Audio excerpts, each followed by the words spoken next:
Hey guys, welcome back to another video to go purchase Molepo. And as you can see by the title, in this video I'm going to be talking about the working hours in audit.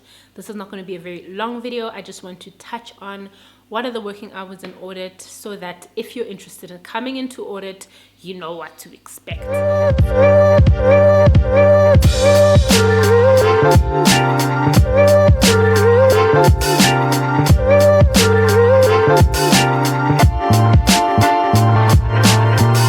I know that there's rumors out there that in audit you work your ass off and you cannot have a life. This is not true. Working hours really depend on your client, your manager, as well as the time of year. If your client is a hectic one or there's a lot of work, there's a lot of expectations, chances are you are going to be working your overtimes. Your manager has a lot of expectations from you, chances are you are going to be working a lot of overtime.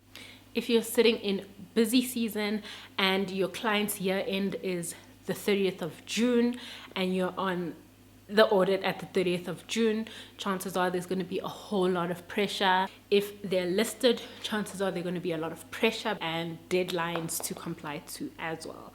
So working hours, we're looking at 8 hours a day. How much time do you have for lunch? It depends on your team and your manager. Personally, in my experience, I've had 30-minute lunches, I've had an hour lunches, but when I had 30-minute lunches, that meant that I finished work earlier. When I had an hour lunch, that means that I worked for longer to make up the 8 hours. So the 8 hours is excluding lunch, basically, which is kind of unfair. Wait, is it excluding lunch? 8 to 9, 9 to 10, 10 to 11, 11 to 12. No, it's including lunch. I actually think it's including lunch. Yeah, it's including lunch. Anyway, 8 hours, 30 minutes lunch or 1 hour lunch, and depends whether you take the lunch 30 minutes or you take an hour will affect when you finish. When you start the day also depends on your manager and your team. It depends on when the manager wants you to start. If they want you to start at 8 o'clock, you can start at 8 o'clock.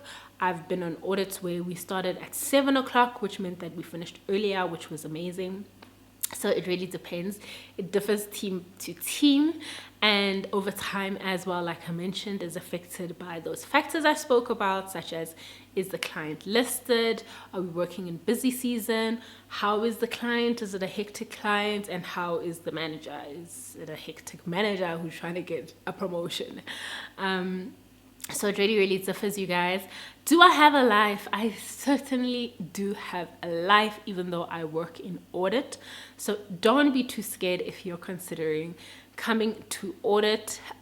If you enjoy, I'm trying to think of how I would describe it. Like, let's say, for example, I had busy season in January. That was pretty hectic for me, right?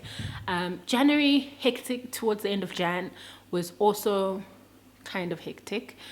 Beginning Feb, still hectic because I went on to another client who just had their busy season.